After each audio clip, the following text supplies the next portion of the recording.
जय हिंद बच्चों, कैसे हैं आप सब। आज हम कक्षा 8 की हिंदी की पाठ्य पुस्तक को पढ़ेंगे। हिंदी की पाठ्य पुस्तक भाषा मंजरी में पाठ 16 में है अपराजिता, और अपराजिता की लेखिका है शिवानी। तो ये जो कहानी है अपराजिता, इसमें एक ऐसे साहसी लड़की की कहानी है जिसका निचला धड़ पूरी तरह से अचल है, निर्जीव है, परंतु फिर भी उसने विषम परिस्थितियों में भी हार ना माना और अपना संघर्ष जारी रखा और अंत में उसे सफलता मिली। तो अपराजिता मतलब जिसने कभी हार ना माना हो। तो चलिए देखते हैं अपराजिता की कहानी। कभी कभी अचानक ही विधाता हमें ऐसे विलक्षण व्यक्तियों से मिला देता है जिसे देख स्वयं अपने जीवन की रिक्तता बहुत छोटी लगने लगती है।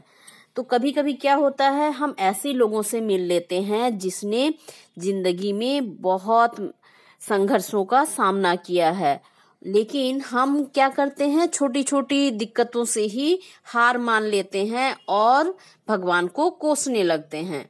लेकिन कुछ लोग ऐसे भी होते हैं जिन्होंने विषम परिस्थिति में, ऐसी परिस्थिति में जिसमें लोग हार मान लेते हैं, लेकिन अब वैसे लोग जो विलक्षण प्रतिभा के होते हैं वे लगातार अपना संघर्ष जारी रखते हैं। हमें तब लगता है कि भले ही उस अंतर्मयी ने हमें जीवन में कभी अकस्मात अकारण ही दंडित कर दिया हो, किंतु हमारे किसी अंग को उसने विच्छिन्न कर हमें उससे वंचित तो नहीं किया। तो हम बहुत बार ऊपर वाले को कोसते हैं कि हमारे साथ क्यों ऐसा हो रहा है। हो सकता है छोटे छोटे कुछ ऐसे अघटन हमारे साथ घटे हैं जो हमारे लिए बहुत दुखप्रद था, लेकिन कभी भगवान ने हमारे साथ ऐसा तो नहीं किया कि हमारे किसी अंग को, हमारे शरीर के किसी अंग को हमसे अलग कर लिया। फिर भी हम में से कौन ऐसा मानव है जो किसी विपत्ति के कठिन क्षणों में विधाता को दोषी नहीं ठहराता है। तो ऐसे बहुत कम लोग मिलेंगे जो खराब परिस्थिति में ऊपर वाले को, ईश्वर को नहीं कोसते होंगे या फिर दोषी नहीं ठहराते होंगे। तो मैंने अभी पिछले ही महीने एक ऐसे अभिशप्त काया देखी जिसे विधाता ने कठोरतम दंड दिया है, किंतु उसे वह नतमस्तक आनंदी मुद्रा में झेल रही है, विधाता को कोसकर नहीं। तो जो लेखिका है शिवानी, उन्होंने कहा है कि पिछले महीने उन्होंने एक ऐसे अभिशक्त मतलब जिसको बहुत सारा कष्ट है, वैसे काया को देखा है। ऐसा लगता है जैसे भगवान ने उसे बहुत सारा अभिशाप दे दिया है और जिसे विधाता ने कठोरतम दंड दिया है। तो क्या दंड दिया है वो आगे हम देखेंगे, लेकिन इस दंड के बावजूद भी वह नतमस्तक आनंदी मुद्रा में ये सारा चीज झेल रही है और इसके लिए वे ईश्वर को या फिर विधाता को नहीं कोसती है। लेकिन हम क्या करते हैं, छोटी छोटी बातों में ही जो ईश्वर हैं भगवान को कोसते रहते हैं कि भगवान ने हमारे साथ अच्छा नहीं किया, ये किया। लेकिन कुछ लोग ऐसे हैं जिनके इतने कष्ट हैं लेकिन फिर भी वे खुशी खुशी रहते हैं और उसको स्वीकार करते हैं। देखिए इस चित्र में दिख रही हैं, ये देखिए लेखिका है और ये है अपराजिता या डॉक्टर चंद्रा। तो ये कैसे दिख रही हैं, देखिए यह व्हील चेयर में बैठी हैं, मतलब उनका जो निचला शरीर है वो निर्जीव है। तो उसके बारे में और आगे देखते हैं। और यही है अपराजिता। उसकी कोठी का अहाता एकदम हमारे बंगले के अहाता से जुड़ा था।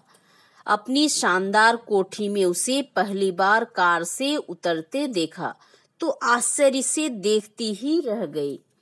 और जब देखा कि उनकी जो बाउंड्री है, कोठी का बाउंड्री है, बंगले का बाउंड्री है, वो लेखिका के बंगले के बाउंड्री से जुड़ा हुआ था। और जब एक बार लेखिका ने देखा कि उस शानदार कोठी में कोई कार से उतर रही है, और जब उन्होंने उसे कार से उतरते देखा तो वह जो लेखिका थी वे आश्चर्यचकित उसे देखती ही रह गई। कार का द्वार खुला, एक प्रौढ़ ने उतरकर पिछली सीट से एक व्हीलचेयर निकालकर सामने रख दी और भीतर चली गई। तो कोई प्रौढ़ महिला उस कार से निकली और पिछली सीट में जो व्हील चेयर रखा हुआ था जिसमें चक्के लगे होते हैं, तो उसको बाहर रख दी और वो बंगले के अंदर चली गई। दूसरे ही क्षण धीरे धीरे बिना किसी सहारे के कार से एक युवती ने अपनी निर्जीव निचले धड़ को बड़ी दक्षता से नीचे उतारा। फिर बैसाखियों से ही व्हीलचेयर तक पहुंच उसमें बैठ गई और बड़ी तटस्थता से उसे स्वयं चलाती कोठी के भीतर चली गई। तो क्या हुआ दूसरे क्षण कि उसमें से एक युवती निकली वो कार से, और उसका जो निचला धड़ था उसको वो निर्जीव था, लेकिन उसको बड़े दक्षता से उसने बाहर निकाला और बैसाखियों के सहारे, बैसाखी क्या होता है, दो इस तरह का डंडी होता है, उसमें क्या करते हैं, इसमें दोनों तरफ पकड़कर चलते हैं जो चल नहीं पाते। तो इस बैसाखी से वो व्हीलचेयर तक पहुंची और वहां पर बैठकर व्हीलचेयर को खुद चलाते हुए कोठी के अंदर वो चली गई। मैं फिर नित्य नियत समय पर उसका यह विचित्र आवागमन देखती और आश्चर्यचकित रह जाती। और लेखिका यह देखकर आश्चर्यचकित हो गई कि बिना किसी सहारे के वो युवती व्हीलचेयर पर जाती है बैसाखियों के सहारे और स्वयं व्हीलचेयर को चलाते हुए चली जाती है। तो ये सारा चीज देखना लेखिका को बड़ा आश्चर्यचकित रहता है। तो इसलिए वो समय पर, जिस समय में वो युवती आती है उस समय वो खड़ी उस युवती को आश्चर्यचकित होकर देखती है, ठीक जैसे कोई मशीन बटन खटखटाती अपना काम किए चली जा रही है। जैसे एक मशीन एकदम क्लियर भाव से, अच्छे भाव से काम करता है, सिस्टेमेटिक काम करता है, तो उसी तरह से वो लड़की सिस्टेमेटिक तरह से उतरती है और अंदर चली जाती है। धीरे धीरे मेरा उससे परिचय हुआ। कहानी सुन तो दंग रह गई। नियति ने के प्रत्येक कठोर आघात को अति अमानवीय धैर्य एवं साहस से झेलती वह बित्ते भर की लड़की मुझे किसी देवांगना से कम नहीं लगी।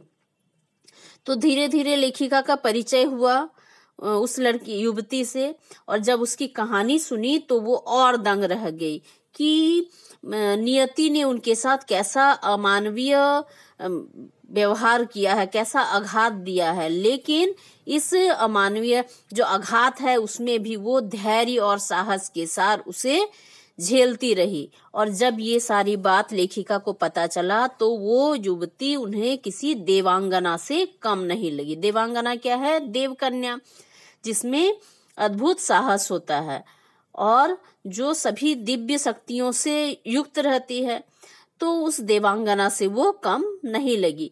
मैं चाहती हूँ कि मेरी पंक्तियों को उदास आंखों वाला वह गोरा उजले वस्त्रों से सुसज्जित लखनऊ का मेधावी युवक भी पढ़े, जिसे मैंने कुछ माह पूर्व अपनी बहन के यहाँ देखा था। तो लेखिका ने अपने बहन के घर में एक ऐसे लड़के को देखा था जो लखनऊ का था। तो वो मेधावी लड़का था और वो उजले वस्त्रों का, सफेद कपड़े पहने गोरा सा लड़का था, लेकिन उसकी आंखों में बहुत उदासी थी। वह आईएएस की परीक्षा देने इलाहाबाद गया और लौटते समय किसी स्टेशन पर चाय लेने उतरा कि गाड़ी चल पड़ी। तो चलती ट्रेन में हाथ में कुल्हड़, चाय का जो मिट्टी का कप होता है उसको कुल्हड़ कहते हैं, तो उसके साथ वो ट्रेन में चढ़ने का कोशिश कर रहा था वो युवक लखनऊ का।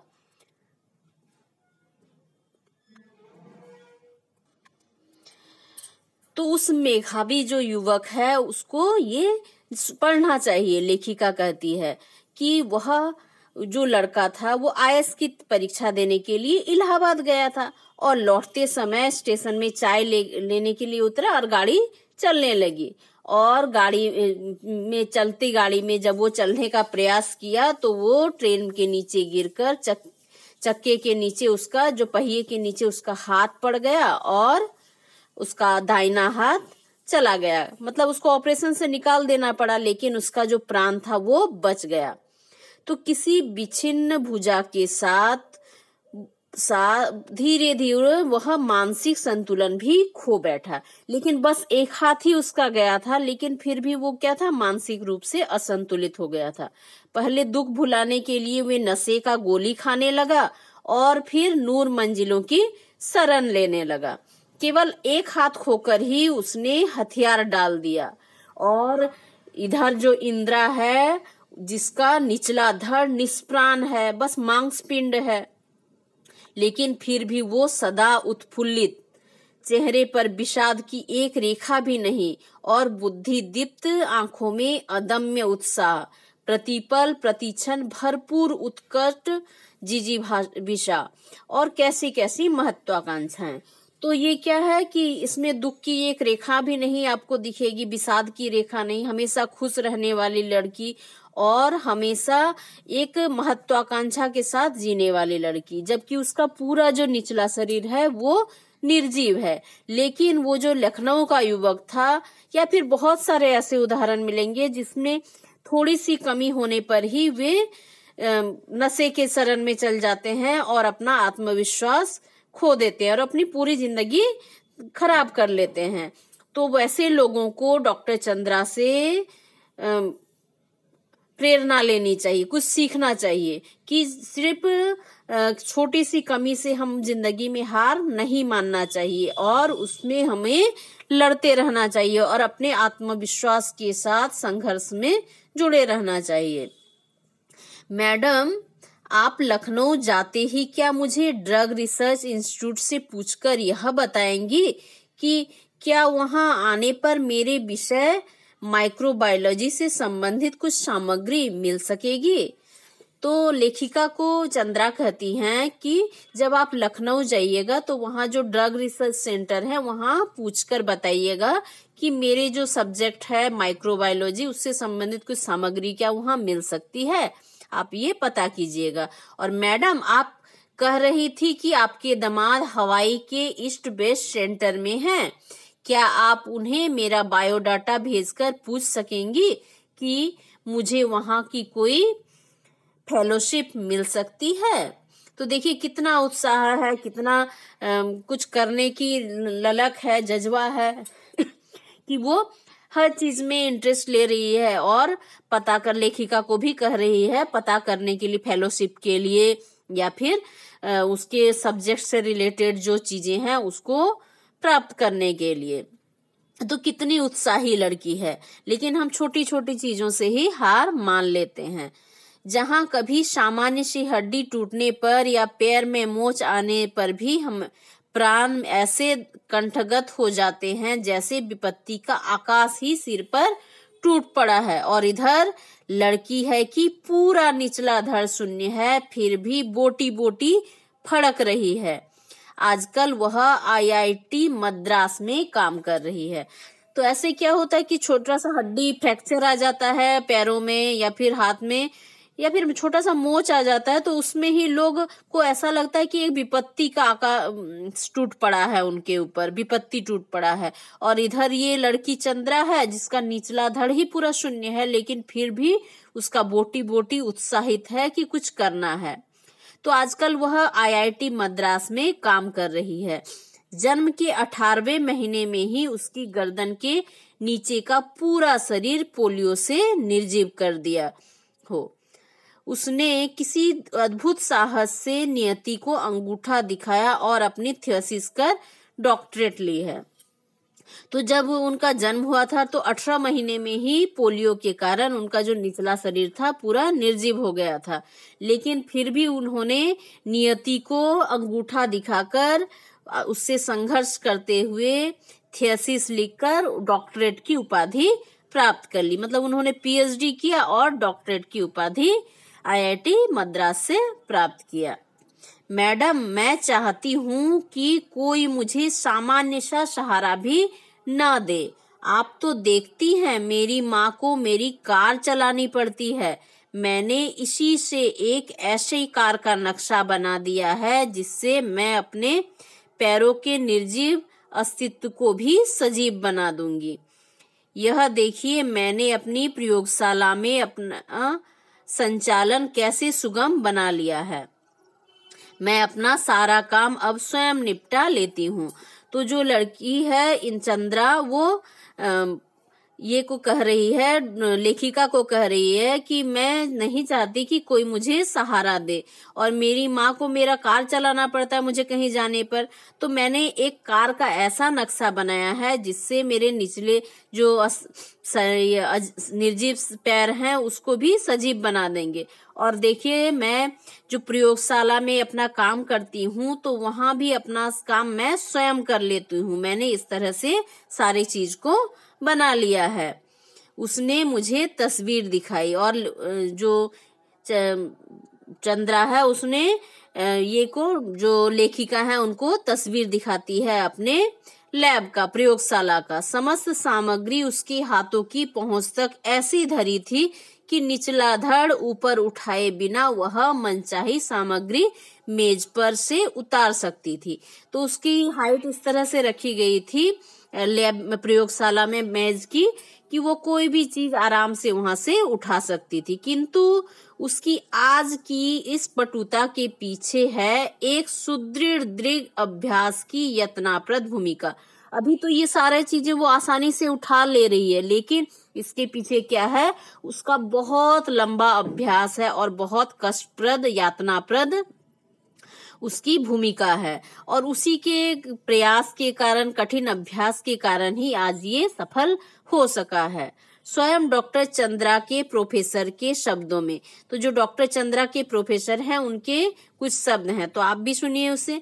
हमने आज तक 2 व्यक्तियों के द्वारा सम्मिलित रूप से नोबेल पुरस्कार पाने के विषय में सुना था, किंतु आज हम शायद पहली बार इस पीएचडी के विषय में भी कह सकते हैं।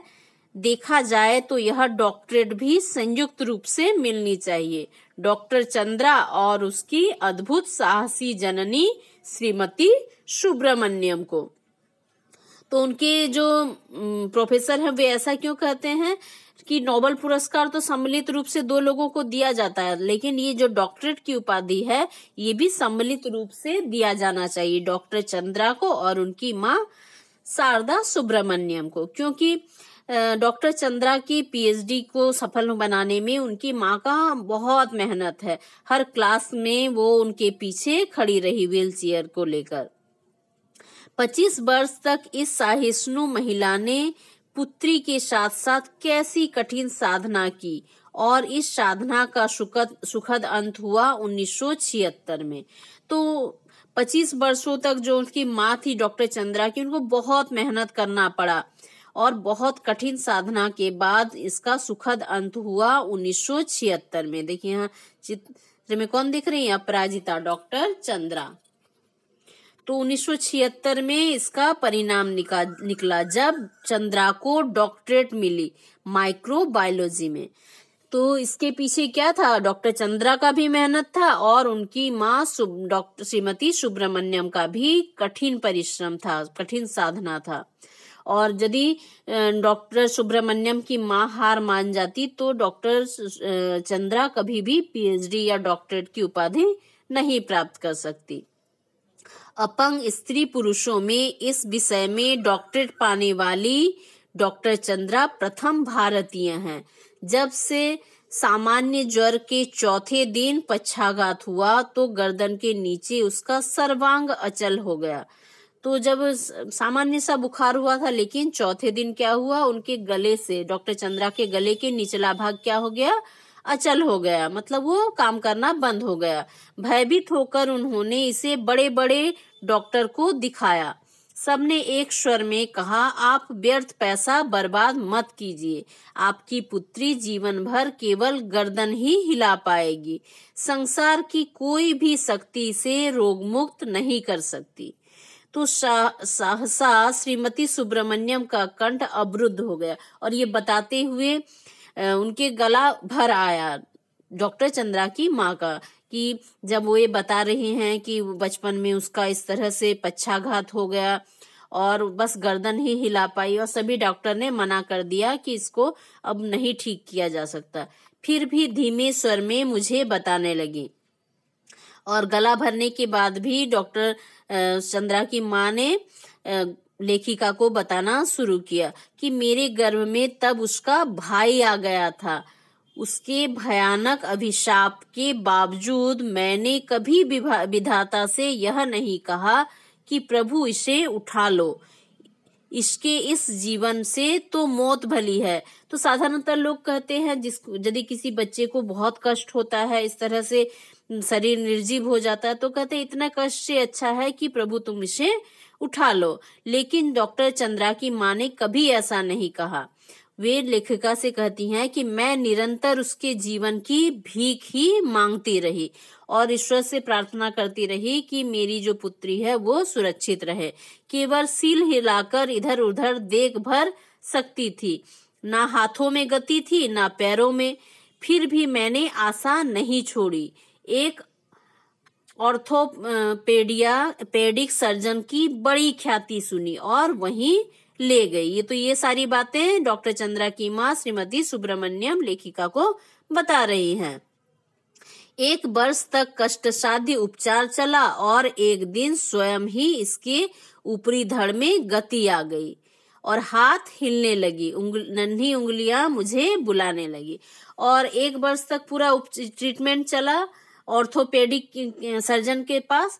फिर जो डॉक्टर चंद्रा का जो ऊपरी हिस्सा था, धड़ का ऊपरी हिस्सा, वो गति करने लगा, उनका हाथ हिलने लगा, अंगुलियां हिलने लगी और निर्जीव धड़ को मैंने सहारा देकर बैठना सिखा दिया। लेकिन तो चंद्रा की माँ कहती हैं कि मैंने उसे सहारा देकर बैठना सिखा दिया। 5 वर्ष की हुई तो मैंने ही इसका स्कूल बनी और जब 5 वर्ष की वो हो गई तो उसको सारे चीजें सिखाने लगी। जो स्कूल में सिखाया जाता था वो डॉक्टर चंद्रा की माँ ने ही सिखाना शुरू किया। मेधावी पुत्री की विलक्षण बुद्धि ने फिर मुझे चमत्कृत कर दिया। लेकिन जो डॉक्टर चंद्रा थी बहुत मेधावी थी और ब्रिलियंट थी। सरस्वती स्वयं ही जैसे उनके जिह्वा में बैठ गई थी। बेंगलोर के प्रसिद्ध माउंट कार्मेल में उसे प्रवेश दिलाने में मुझे कॉन्वेंट द्वार पर लगभग धरना ही देना पड़ा। तो पहले एडमिशन नहीं मिल रहा था माउंट कार्मेल में, और एडमिशन दिलाने के लिए चंद्रा की माँ ने धरना देना शुरू कर दिया कॉन्वेंट के गेट पर।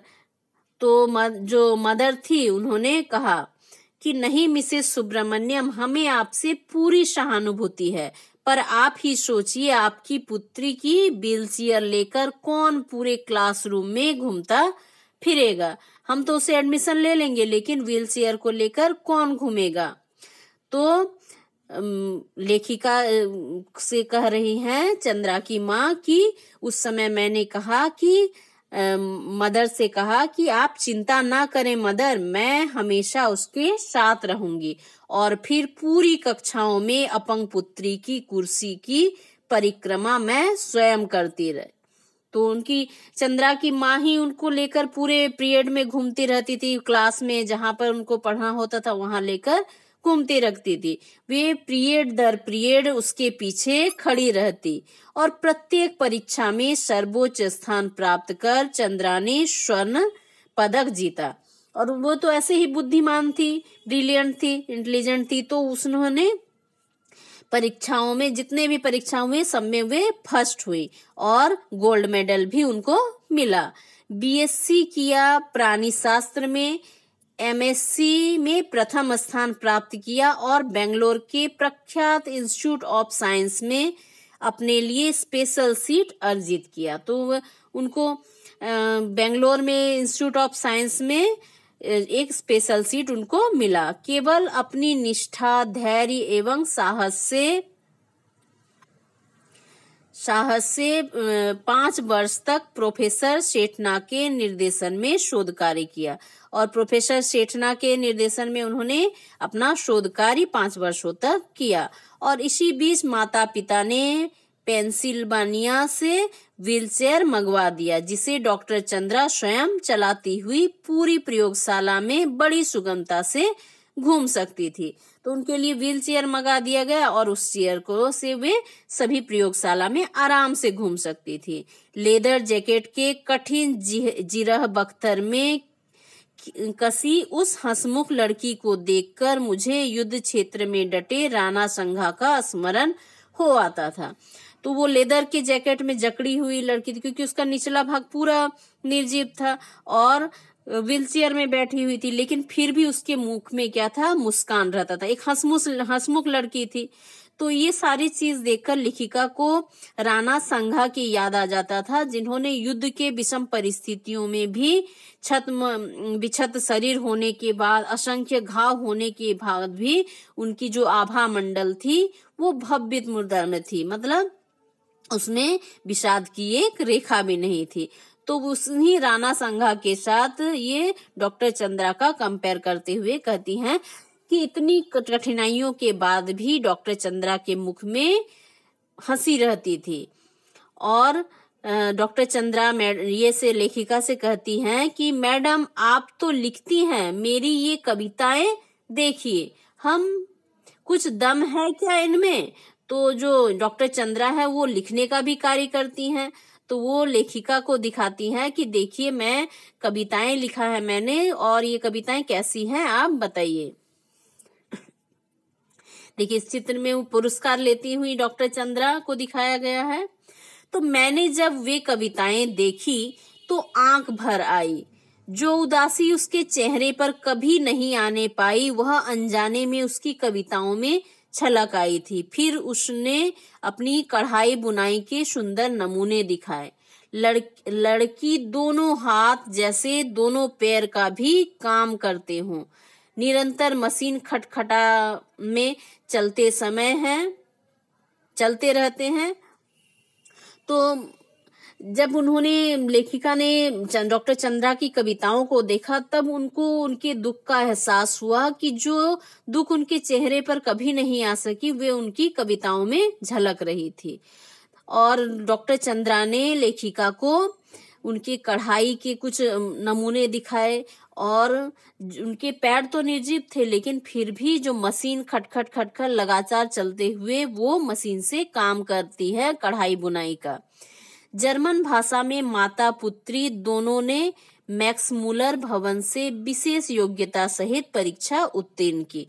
तो डॉक्टर चंद्रा के साथ उनकी माँ ने भी जर्मन भाषा में मैक्स मूलर भवन से विशेष योग्यता सहित परीक्षा पास किया।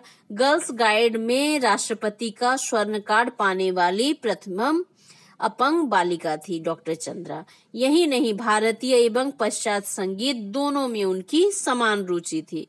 अपनी एल्बम को अपनी निर्जीव टांगों पर रखकर वह मुझे अपने चित्र दिखाने लगी। तो जो एल्बम था उनके पास डॉक्टर चंद्रा की उपलब्धियों का, तो वो उसे अपने पैरों में रखकर लेखिका को दिखाती हैं। पुरस्कार ग्रहण करती डॉक्टर चंद्रा, प्रधानमंत्री के साथ मुस्कुराती खड़ी डॉक्टर चंद्रा, राष्ट्रपति को सलामी देती बालिका चंद्रा, और व्हील चेयर में लेदर जैकेट में जकड़ी बैसाखियों का सहारा लेकर अपनी डॉक्टरेट ग्रहण करती डॉक्टर चंद्रा। तो उनकी जितनी उपलब्धियां हैं उससे जुड़ी हुई तस्वीरों को वो लेखिका को दिखाती हैं। मेरी बड़ी इच्छा थी मैं डॉक्टर बनूं। मैं अपंग डॉक्टर बार्गिज के सफल जीवन की कहानी पढ़ चुकी थी। तो डॉक्टर चंद्रा चाहती थी कि वो डॉक्टर बने, चिकित्सक बने। परीक्षा में सर्वोच्च स्थान प्राप्त करने पर भी मुझे मेडिकल में प्रवेश नहीं मिला। और क्यों नहीं मिला? कहा गया कि मेरा निचला धड़ निर्जीव है, मैं एक सफल शल्य चिकित्सक नहीं बन पाऊंगी। किंतु डॉक्टर चंद्रा के प्रोफेसर के शब्दों में कुछ कहा गया था, उसे आप भी ध्यान से सुनिए।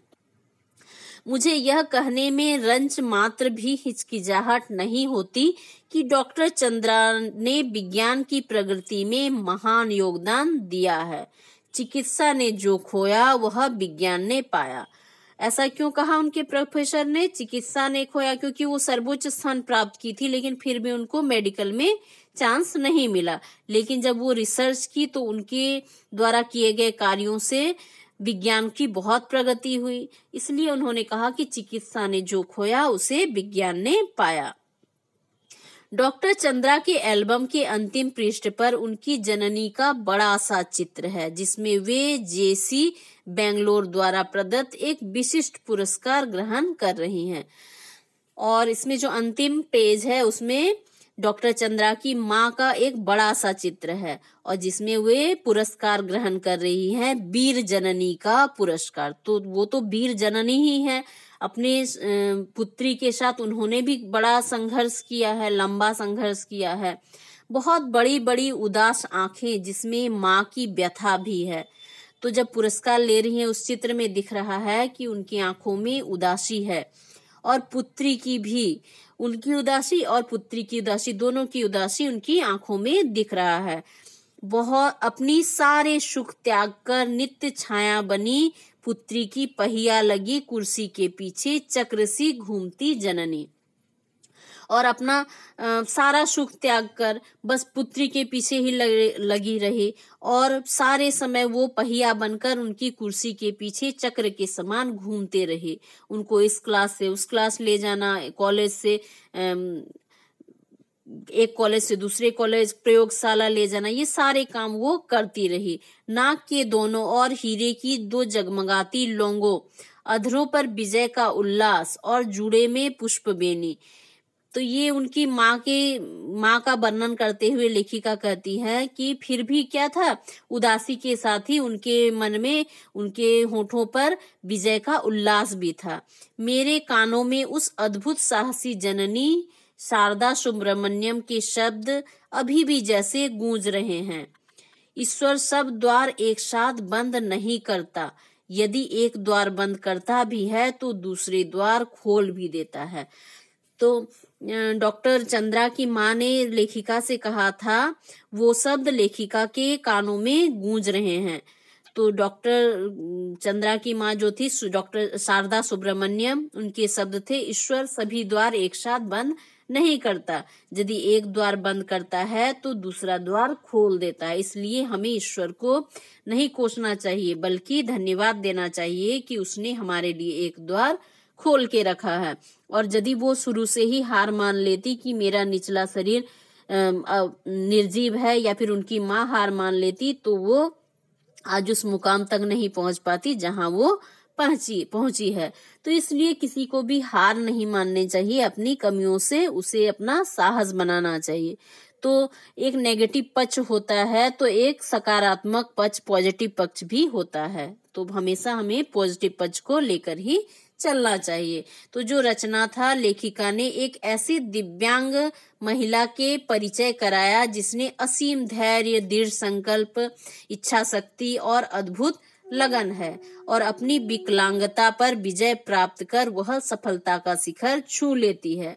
विषम और विकट परिस्थितियों में भी अपराजिता बनी रहने वाली अपराजिता का जीवन कठिन परिस्थितियों और चुनौतियों का साहसपूर्ण तरीके से सामना करने के लिए प्रेरित करता है, और साथ ही साथ एक ऐसी दृढ़ निश्चयी, संघर्षशील, साहसी और ममतामयी माँ से भी हमारा परिचय होता है, जो अपनी दिव्यांग पुत्री के संघर्ष में हर कदम साथ रहती है। और यह रचना बताती है कि एक दिव्यांग व्यक्ति में भी असीम क्षमता होती है। बस जरूरत क्या है कि उस अनुकूल वातावरण प्रदान करे और साथ ही साथ उनका साथ दे, ताकि वो अपनी योग्यताओं को सिद्ध कर सके। तो इसलिए यदि किसी में कोई कमी है तो उसमें ईश्वर ने बहुत सारी खूबियां भी भर दी है। उस खूबियों को पहचान कर हमेशा संघर्षशील रहना चाहिए, तभी जाकर हमें सफलता प्राप्त होती है। तो बहुत अच्छी कहानी है अपराजिता की, डॉक्टर चंद्रा की, तो जिसने कभी हार नहीं मानी, अपनी कमियों के साथ सफलता को प्राप्त किया। तो पाठ में कुछ प्रश्न है, जैसे डॉक्टर चंद्रा ने पहली बार मिलकर लेखिका ने क्या अनुभव किया। तो उनको आश्चर्य हुआ कि एक लड़की किस तरह से स्वनिर्भर है और उनको उनके मुख पर कोई उदासी की रेखाएं भी नहीं है। तो वो देवांगना के जैसी लगी। पहली बार जब लेखिका ने डॉक्टर चंद्रा को देखा तो उनको लगा कि कोई देवांगना है। लेखिका को डॉक्टर चंद्रा देवांगना से क्यों लगी? क्योंकि उसके अद्भुत साहस, संघर्ष, शक्ति को देखकर वो चमत्कृत थी और आश्चर्यचकित थी कि एक साधारण महिला में इतनी शक्तियां नहीं हो सकती, जरूर ये देवांगना है, देवकन्या है। वीर जननी का पुरस्कार किसे मिला? शारदा सुब्रमण्यम को मिला। इसे यह पुरस्कार क्यों दिया गया? तो वे अपनी पुत्री के जो सफलता है उसमें हमेशा उनके पहियों के पीछे चक्र के समान लगी रही और उसका प्रोत्साहित करती रही। तो इसी कारण से उनको वीर जननी का पुरस्कार मिला। अपराजिता अपने नाम को किस प्रकार सार्थक करती है? विषम परिस्थितियों में भी वो लगातार संघर्ष करती है और कभी हार नहीं मानती है। अपराजिता मतलब कभी पराजित नहीं होती है और अपना संघर्ष करती रहती है। तो यही उनके नाम का सार्थक है। चिकित्सा ने जो खोया वह विज्ञान ने पाया। उपरोक्त पंक्ति में पाठ का क्या आधार पर क्या स्पष्ट करता है कि चिकित्सा उन्होंने मेडिकल में सबसे हाईएस्ट रैंक प्राप्त किया, लेकिन फिर भी उनको मेडिकल में चांस नहीं मिला, क्योंकि कहा गया कि वो एक कुशल शल्य चिकित्सक नहीं हो सकती। लेकिन जब उन्होंने रिसर्च में काम किया, डॉक्टरेट की, तो उन्होंने उस क्षेत्र में काफी कार्य किया, सराहनीय कार्य किया। तो इसलिए कहा गया कि चिकित्सा ने जो खोया वो विज्ञान ने पाया। 6 नंबर, लेखिका ने लखनऊ के मेधावी युवक को डॉक्टर चंद्रा से किस प्रकार प्रेरणा लेने की बात कही है? डॉक्टर चंद्रा का तो पूरा निचला धड़ ही निर्जीव था, लेकिन फिर भी वो साहस से अपने संघर्षों में जुड़ी रही और अंत में सफल हुई और वो कभी हार नहीं मानी और उनका आत्मविश्वास भी कभी नहीं खोया। लेकिन लखनऊ का जो युवक था वो बस अपना दाहिना हाथ कटने पर ही इतना निराश हो गया कि वो नशा के शरण में चला गया। तो इसलिए कहा गया है कि उस लखनऊ के युवक को डॉक्टर चंद्रा से प्रेरणा लेनी चाहिए। 7 नंबर है, लेखिका ने डॉक्टर चंद्रा की कार्यकुशलता को सुदीर्घ कठिन अभ्यास की यातनाप्रद भूमिका कहा है। लेखिका ने ऐसा क्यों कहा है? शुरू में उनको डॉक्टर चंद्रा को बहुत सारी कठिनाइयों का सामना करना पड़ा, लेकिन धीरे धीरे कठिन अभ्यास के द्वारा उन्होंने सारी परिस्थितियों को अपने अनुकूल बना लिया और सारी चीजों जैसे गाड़ी से स्वयं उतरना, प्रयोगशाला में सारी चीजों को स्वयं मेज से उठाना, तो ये सारे चीज उन्होंने अपने अनुकूल बनाने के लिए बहुत कठिन परिश्रम करना पड़ा और बहुत लंबे समय तक ये कठिन अभ्यास का ही परिणाम हुआ था। तो इसलिए लेखिका ने कहा कि डॉक्टर चंद्रा की कार्यकुशलता को सुदीर्घ कठिन अभ्यास की यातनाओं की भूमिका कहा है। तो स्पष्ट है, चैप्टर बहुत अच्छी प्रेरणादायक कहानी है, इससे सभी को प्रेरणा लेनी चाहिए। तो आप इसको पढ़िए, समझने का प्रयास कीजिए। कुछ दिक्कत हो तो जरूर कमेंट कीजिए। Thank you.